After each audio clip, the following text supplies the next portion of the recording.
Hello' students, তোমালোকক অসমী বিদ্যা মন্দিৰ ইউটিউব চেনেলৰ অন্য এটা নতুন ভিডিঅ'লৈ স্বাগতম জনাইছোঁ। আজি 10ম শ্ৰেণীৰ অসমীয়া বিষয়ৰ 4 নং পাঠ মই অসমীয়া কবিতাটোৰ প্ৰশ্ন উত্তৰসমূহ আলোচনা কৰিবলৈ ওলাইছোঁ।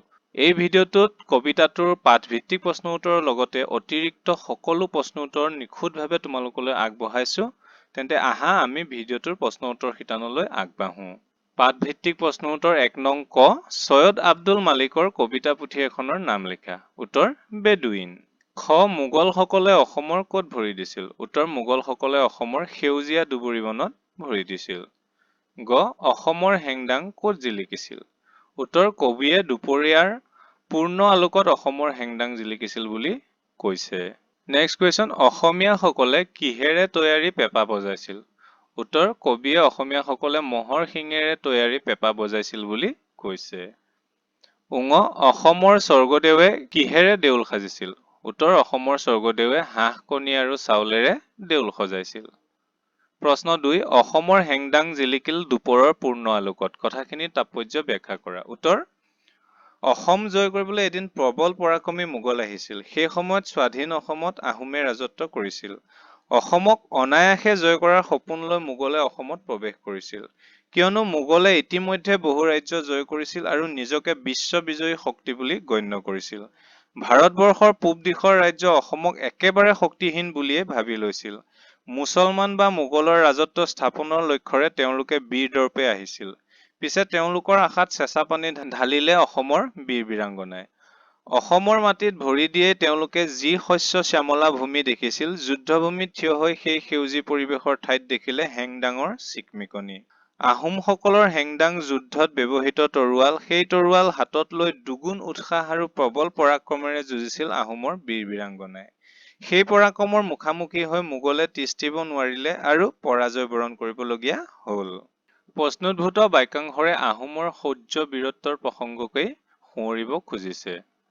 প্ৰশ্ন 3, অসমৰ পুৰুষ নাৰীয়ে কেনেদৰে ৰণলৈ ওলাই আহিছিল নিজৰ ভাষাৰে লিখা। উত্তৰ সপ্তদশ শতিকাত স্বাধীন অসমৰ শাসক আছিল আহোমসকল।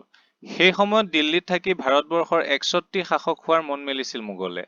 অন্য প্ৰান্তীয় দেশসমূহৰ দৰে অসম আক্ৰমণৰ উদ্দেশ্যে মোগলে অসমতো ভৰি দিছিল। অনায়াসে দেশ জয় কৰাৰ অভিলাষ মনত লৈ তেওঁলোকে অসমত প্ৰৱেশ কৰি দেখিছিল চৌদিশে সেউজ ভূমি। পিছে যুদ্ধক্ষেত্ৰত প্ৰৱেশ কৰি বুজি উঠিছিল যে সেউজ ভূমিৰ বাসিন্দাসকল একে ৰঙা তেজৰে অধিকাৰী। দেশ ৰক্ষাতে যুদ্ধক্ষেত্ৰ ৰাঙলী কৰিবলৈ তেওঁলোক প্ৰস্তুত। শত্ৰু সৈন্য অহাৰ খবৰ পাই অসমৰ পুৰুষ নাৰীয়ে হাতে হাতে হেংদাং লৈ ৰণচণ্ডী মূৰ্তিৰে যুদ্ধক্ষেত্ৰলৈ ওলাই আহিছিল। তেওঁলোকৰ হেংদাঙৰ চিকমিকনিত থমকি ৰবলৈ বাধ্য হৈছিল মোগল সৈন্য। শত্ৰুৰ আক্ৰমণ বুকু পাতি ল'বলৈ অকণো কুণ্ঠাবোধ কৰা নাছিল অসমৰ পুৰুষ নাৰীয়ে। দেশৰ স্বাধীনতা অক্ষুণ্ণ ৰাখিবলৈ তেওঁলোকে মৰণপণ যুদ্ধ কৰিছিল আৰু অসমৰ পুৰুষ নাৰীৰ প্ৰবল পৰাক্ৰমৰ সন্মুখত শিৰ নত কৰি মোগল অহা বাটেৰে উভতিছিল। প্ৰশ্ন 4, ক'ত অত বল পালে অসমৰ সেনানীয়ে শুকান সান্দহ আৰু পানীয়াজলীত? কথাষাৰৰ তাৎপৰ্য ব্যাখ্যা কৰা। উত্তৰ প্ৰবল প্ৰতাপী মোগলে অসম জয় কৰিবলৈ মন মেলি সপ্তদশ শতিকাত অসমলৈ আহিছিল। অসম দুৰ্বল জাতিৰ দেশ বুলি মনতে ভাবি অনায়াসে বিজয়ৰ গৌৰৱ লাভ কৰিবলৈ প্ৰস্তুত আছিল। সেই সময়ত অসমত ৰাজত্ব কৰিছিল আহোমসকলে। অসম মোগলৰ হাতলৈ যাতে নাযায় তাৰ বাবে আহোমে ৰণকৌশল তৈয়াৰ কৰিছিল। সেইমতে শত্ৰু সৈন্য ভেটিবলৈ দলে বলে ওলাই আহিছিল অসমৰ পুৰুষ নাৰী। ৰণচণ্ডী মূৰ্তিৰে যুঁজ আৰম্ভ কৰা সৈন্যবলক দেখি মোগল স্তম্ভিত হৈছিল। অসমৰ লোক সহজ সৰল, অতিথিপৰায়ণ আৰু কৃষিজীৱী বুলি সকলোৱে জানিছিল। তেওঁলোকে ধানৰ পৰা উৎপাদিত সামগ্ৰী খাই পেট প্ৰৱৰ্তাইছিল বুলিও মোগলৰ ধাৰণা আছিল। গৰম পানীৰে সান্দহ গুৰি খাই জীয়াই থকা মানুহ ইমান বলৱন্ত হ'ব পাৰে বুলি মোগলে কল্পনাই কৰা নাছিল। বীৰ দৰ্পে যুঁজা অসমৰ সৈন্যৰ সন্মুখত মোগলৰ বীৰত্ব ম্লান পৰিল। পৰাক্ৰমী ৰাজপুতসকলৰ লগত ৰণত জয়ী হোৱা মোগলৰ শক্তিক পদানত কৰিলে অসমৰ পুৰুষ নাৰীয়ে। দৰাচলতে মানসিক শক্তিৰে বলীয়ান হৈ অসমৰ সৈন্যদলে যেন লাভ কৰিছিল দুগুণ শাৰীৰিক শক্তি। প্ৰশ্নোদ্ভূত বাক্যাংশৰ মাজেৰে এই কথাই ফুটি উঠিছে। প্ৰিয় ছাত্ৰ ছাত্ৰীসকল, এই চেনেলটোত তোমালোকৰ অসমীয়া বিষয়ৰ উপৰিও বিভিন্ন শ্ৰেণীৰ বিভিন্ন বিষয়ৰ প্ৰতিটো অধ্যায়ৰে প্ৰশ্ন উত্তৰ আমি চেনেলটোত সন্নিৱিষ্ট কৰিছোঁ। সেই ছাত্ৰ ছাত্ৰীসকলে চেনেলটো ছাবস্ক্ৰাইব কৰি তোমালোকৰ কাৰণে আৰু সেৱা আগবঢ়াবলৈ আমাক উৎসাহী কৰিবা বুলি আশা ৰাখিলোঁ। লগতে এই ভিডিঅ'টোত এটা লাইক আৰু কমেণ্ট কৰি তোমালোকৰ মনৰ ভাৱ জনাবা বুলি আমি আগ্ৰহেৰে বাট চাই ৰ'লোঁ। পিছৰ প্ৰশ্নলৈ আগবাঢ়িছো। মই অসমীয়া কবিতাটোত অসমৰ প্ৰকৃতিৰ বিনন্দীয়া ৰূপ কিদৰে প্ৰতিফলিত হৈছে বুজাই লিখা। উত্তৰ, মই অসমীয়া কবিতাটোত প্ৰকৃতিৰ বিনন্দীয়া ৰূপ কবিৰ কাপেৰে সুন্দৰভাৱে বৰ্ণিত হৈছে। কবিতাটোৰ আৰম্ভণিতে কবিয়ে অসমক সেউজীয়া দুবৰি দেশ বুলি কৈ শস্য শ্যামলা ভূমিৰূপে প্ৰতিপন্ন কৰিছে। অসমৰ বননি মীনা কৰা বুলিও তেওঁ কৈছে। পাহাৰেৰে আৱৰা অসম ভূমিৰ প্ৰতিটো গছৰ পাতেই যেন সৌন্দৰ্যৰ আকৰ। নিয়ৰ পৰি থকা পাতবোৰত ৰ'দ পৰি একেদৰে চিকমিকাই উঠে যেন মণি মুকুতাহে খচিত আছে। অসমৰ ধূলিয়ে বালিয়ে যেন পৰি থাকে মৰকত মণি সোণৰ দৰে আপুৰুগীয়া সম্পদ। বনজ সম্পদেৰো চহকী অসমৰ মূল্যৱান সম্পদ হৈছে হাতীদাঁত। অসমত ভৰিত পিন্ধা খৰমৰ চোলাটো আনকি সজা হয় হাতীদাঁতেৰে। ইমানেই উভৈনদী বনজ সম্পদ। অসমৰ বাট-পথত দলং সজা হয় মূল্যৱান প্ৰবালমণিৰে। সেই দলঙত উঠি ভৰি ধুৱে মানুহে। বাঘৰ নখেৰে আঙুঠি খাৰু তৈয়াৰ কৰি পিন্ধে। ম'হৰ শিঙেৰে প্ৰস্তুত কৰা পেঁপা বজাই মনৰ আনন্দ প্ৰকাশ কৰে। অসমৰ নৈৰ বালিত সোণ এনেদৰে পোৱা গৈছিল যে পুঠি মাছৰ দৰে ক্ষুদ্ৰ মাছেও কাণত সোণৰ থুৰিয়া পিন্ধে। ভেকুলীয়ে কপালত ফুট লৈ সাজি কাচি থাকে। মুঠতে অসমৰ প্ৰকৃতি সুন্দৰতাৰে অপূৰ্ব হৈ থাকে। প্ৰকৃতিয়ে অসমক সকলো দিছে সুন্দৰৰ ৰূপ ধাৰণ কৰিবলৈ। কবিয়ে অপূৰ্ব সুন্দৰ প্ৰকৃতিৰ বৰ্ণনাত অকণো কৃপণালি কৰা নাই। পাঠকক প্ৰাকৃতিক সৌন্দৰ্যৰ মাজলৈ লৈ যোৱাত তেওঁ সফল হৈছে। ইয়াৰ পিছৰ প্ৰশ্ন, কবি চৈয়দ আব্দুল মালিকৰ চমু পৰিচয় দিয়া। এই প্ৰশ্নটোৰ উত্তৰ তোমালোকৰ পাঠতেই পাবা। ধুনীয়াকৈ কবি পৰিচয় লিখা আছে, তাৰ পৰা উত্তৰটো লিখি ল'বা। 7 নম্বৰ প্ৰশ্নলৈ আগবাঢ়িছো। অসমলৈ যুদ্ধ কৰিবলৈ আহি মোগলসকলে অসমৰ ৰূপ কিদৰে বৰ্ণনা কৰিছে বুজাই লিখা। উত্তৰ, পৰাক্ৰমী মোগল অসমলৈ আহিছিল দেশ বিজয়ৰ বাবে। অসম যাদু মন্ত্ৰৰ দেশ বুলিয়ে তেওঁলোকে ভাবিছিল। পিছে অসমত প্ৰৱেশ কৰি ইয়াৰ প্ৰাকৃতিক সৌন্দৰ্য দেখি তেওঁলোক অবাক হৈ ৰৈছিল। চৌদিশে পাহাৰে আৱৰা অসম ভূমিৰ গছৰ পাতবোৰ যেন বন কৰা মীনা কৰা নিয়ৰ সিক্ত দুবৰিৰ পাতবোৰ যেন মুকুতা খচিতহে। প্ৰকৃতি প্ৰদত্ত সম্পদেৰে চহকী অসমত আনকি পুঠি মাছেও সোণৰ থুৰিয়া পিন্ধে। ভেকুলীয়েও ফুট লৈ সাজিব পাৰে। অসম মুলুকত ধোঁতবোৰেও সাজি উলিয়াই ৰাজালি। কৃষি প্ৰধান দেশ অসমত আহোম স্বৰ্গদেৱে চাউলৰ গুৰিৰে দৌল সাজে। হাঁহ কণী চাউলেৰে দেউল সজায়। সাগৰ সদৃশ পুখুৰীৰে সজ্জিত এই দেশ। ৰংঘৰ কাৰেংঘৰ আদি প্ৰাসাদেৰে অসম যেন স্বৰ্গপুৰীৰ দৰে। অসমৰ ধূলিত সোণ হীৰামণি মৰকত বাগৰি থাকে। আনকি মাটিৰ চৰুত ভৰাই ঘৰে ঘৰে বিলোৱা হয় সোণ ৰূপৰ দৰে মূল্যৱান ধাতু। সম্পদেৰে পৰিপূৰ্ণ অসমৰ লোকৰ মুখৰ মাত অমৃত সনা। অতিথিপৰায়ণ অসমৰ লোকৰ গান শুনি শিলো কোমল হয়। এই দেশ ভক্তি ধৰ্মৰ বাবে বিখ্যাত। নাম কীৰ্তনৰ সুললিত সুৰে এই দেশৰ ৰূপ সৌন্দৰ্য দুগুণে চৰায়। ইয়াৰ পিছৰ প্ৰশ্ন ব্যাখ্যা কৰা। মোগলে এবাৰ পালে শকতিৰ নৱ পৰিচয়, দেশপান মুক্তপান অসমৰ স্বদেশ ভগতি। উত্তৰ, উক্ত কবিতাফাঁকি আমাৰ অসমীয়া পাঠ্যপুথি অসমীয়া সাহিত্য চয়নিকাৰ অন্তৰ্গত চৈয়দ আব্দুল মালিক দেৱে ৰচনা কৰা মই অসমীয়া কবিতাটোৰ পৰা তুলি দিয়া হৈছে। সংগতি, যুদ্ধ ক্ষেত্ৰত অসমীয়াৰ স্বদেশ প্ৰেমৰ পৰিচয় মোগলে কেনেকৈ পালে সেই বিষয়ে ক'বলৈ গৈ কবিয়ে ব্যাখ্যাও কবিতাফাঁকিৰ অৱতাৰণা কৰিছে। ব্যাখ্যা, সপ্তদশ শতিকাত স্বাধীন অসমৰ শাসক আছিল আহোমসকল। সেই সময়ত দিল্লীত থাকি ভাৰতবৰ্ষৰ একছত্ৰী শাসক হোৱাৰ মন মেলিছিল মোগলে। অন্য প্ৰান্তীয় দেশসমূহৰ দৰে অসম আক্ৰমণৰ উদ্দেশ্যে মোগলে অসমতো ভৰি দিছিল। অনায়াসে দেশ জয় কৰা অভিলাষ মনত লৈ তেওঁলোকে অসমত প্ৰৱেশ কৰি দেখিছিল চৌদিশে সেউজ ভূমি। পিছে যুদ্ধ ক্ষেত্ৰত প্ৰৱেশ কৰি বুজি উঠিছিল যে সেউজ ভূমিৰ বাসিন্দাসকল একে ৰঙা তেজৰেই অধিকাৰী। দেশ ৰক্ষাতহে যুদ্ধক্ষেত্ৰ ৰাঙলী কৰিবলৈ তেওঁলোক প্ৰস্তুত। শত্ৰু সৈন্য অহাৰ খবৰ পাই অসমৰ পুৰুষ নাৰীয়ে হাতে হাতে হেংদাং লৈ ৰণচণ্ডী মূৰ্তিৰে যুদ্ধক্ষেত্ৰলৈ ওলাই আহিছিল। তেওঁলোকৰ হেংদাঙৰ চিকমিকনিত থমকি ৰবলৈ বাধ্য হৈছিল মোগল সৈন্য। শত্ৰুৰ আক্ৰমণ বুকু পাতি লবলৈ অকণো কুণ্ঠাবোধ কৰা নাছিল অসমৰ পুৰুষ নাৰীয়ে। দেশৰ স্বাধীনতা অক্ষুণ্ণ ৰাখিবলৈ তেওঁলোকে মৰণপণ যুদ্ধ কৰিছিল আৰু অসমৰ পুৰুষ নাৰীৰ প্ৰবল পৰাক্ৰমৰ সন্মুখত শিৰ নত কৰি মোগলে অহা বাটেৰে উভতিছিল। পিছৰ ব্যাখ্যা, দুবৰিৰ পাতে পাতে মুকুতাৰ থোপা গছকত ভাগে মৰকত, হাতীৰ দাঁতেৰে কৰে খৰমৰ চোলা ভৰি ধুৱে পোৱালৰ ভৰা দলঙত। উত্তৰ, প্ৰসংগটো তোমালোকে লিখি ল'বা আগৰটোৰ দৰে একেই। সংগতি, অসমৰ প্ৰাকৃতিক সৌন্দৰ্যৰ বৰ্ণনাৰ প্ৰসংগত কবিয়ে ব্যাখ্যাও কবিতাফাঁকিৰ অৱতাৰণা কৰিছে। অসম প্ৰাকৃতিক সম্পদ আৰু সৌন্দৰ্যৰে চহকী দেশ। প্ৰকৃতিয়ে অসমক আঁচল ভৰাই ভৰাই দিছে অজস্ৰ সম্ভাৰ। দূৰণিৰ মোগলে অসমলৈ আহি সেই সম্ভাৰ প্ৰত্যক্ষ কৰিছে আৰু আচৰিত হৈ ৰৈছে।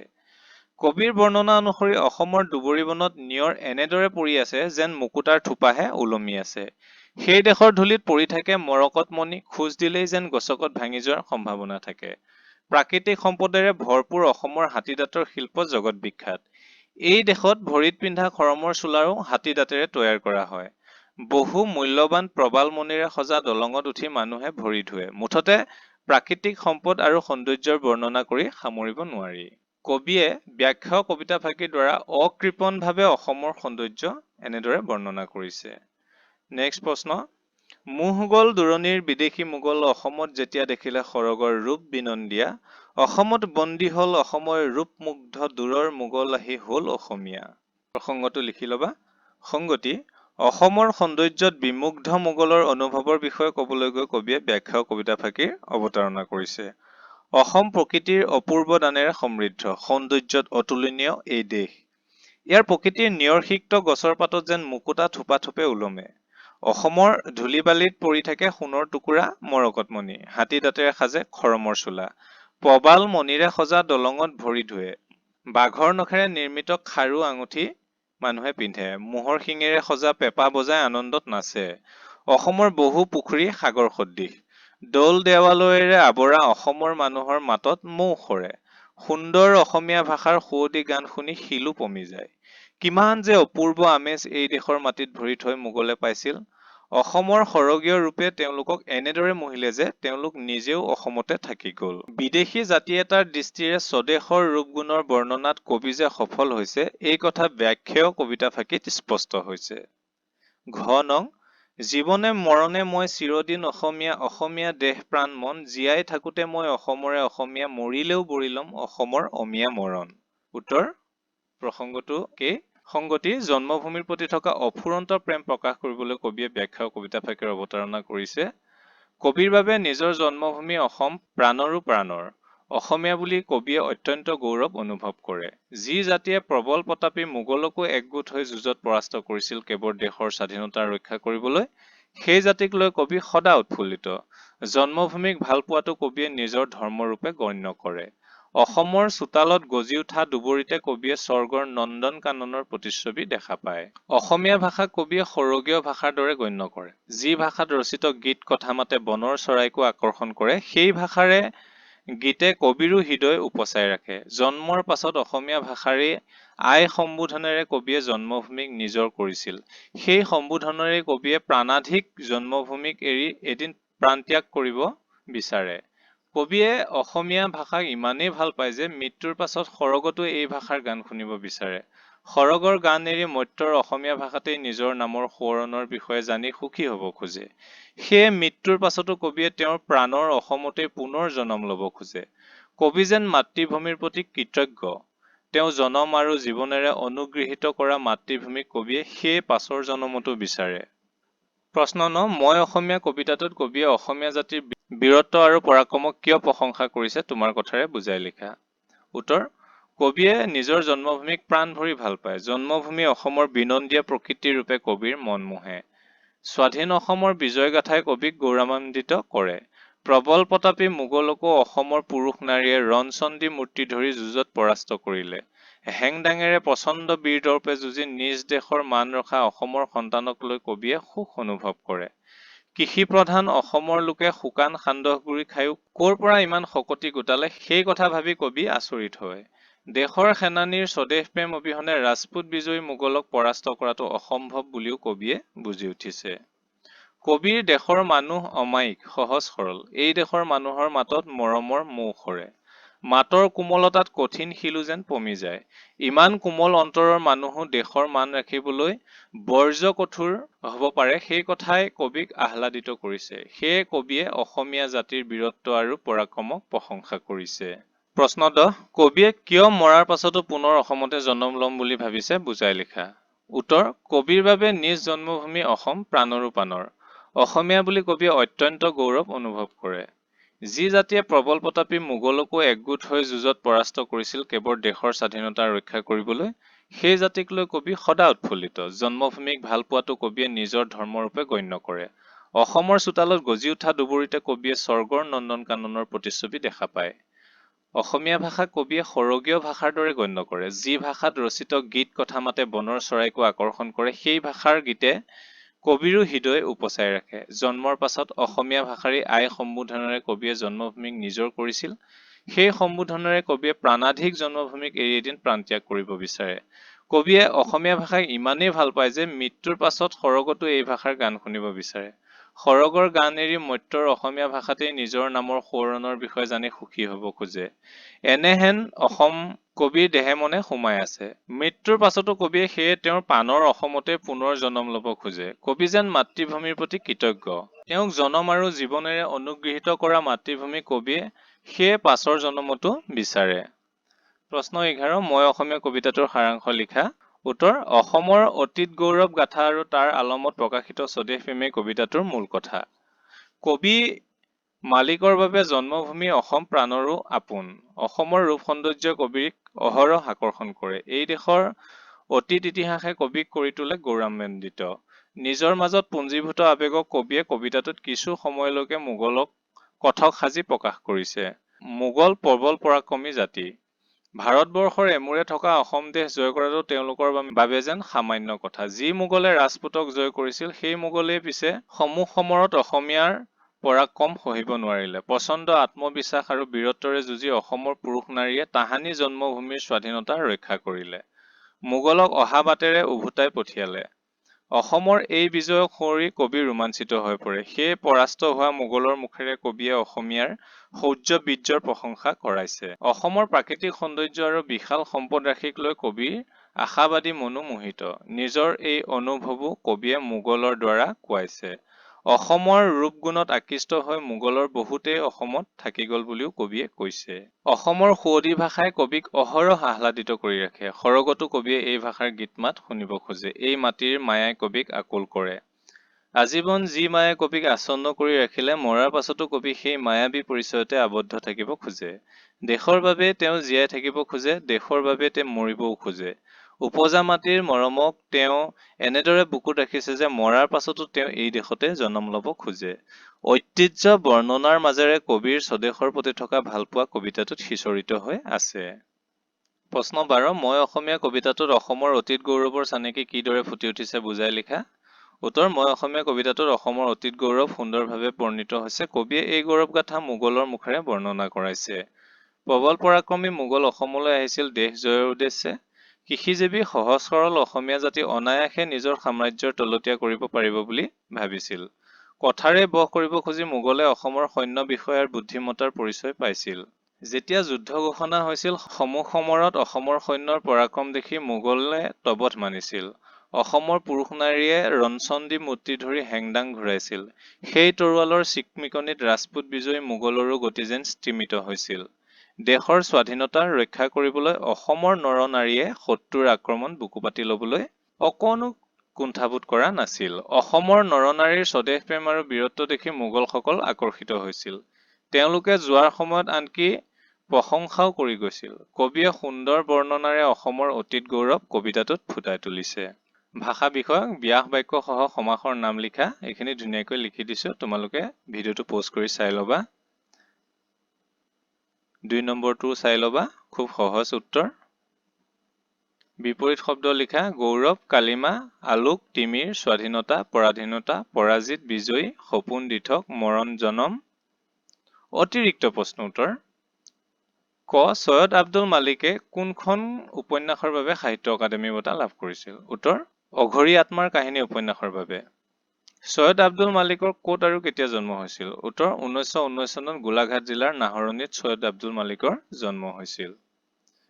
গ নং কবিয়ে কবিতাটোত কাক কাৰ অনিৰুদ্ধ গতি দেখুওৱাৰ কথা কৈছে। উত্তৰ কবিয়ে কবিতাটোত মোগলৰ অনিৰুদ্ধ গতি দেখুওৱাৰ কথা কৈছে। ঘ মোগলসকলে ক'ত মুছলমানসকলৰ মুক্তৰাজ স্থাপন কৰাৰ কথা ভাবিছিল। উত্তৰ মোগলসকলে অসমত মুছলমানৰ মুক্তৰাজ স্থাপন কৰাৰ কথা ভাবিছিল।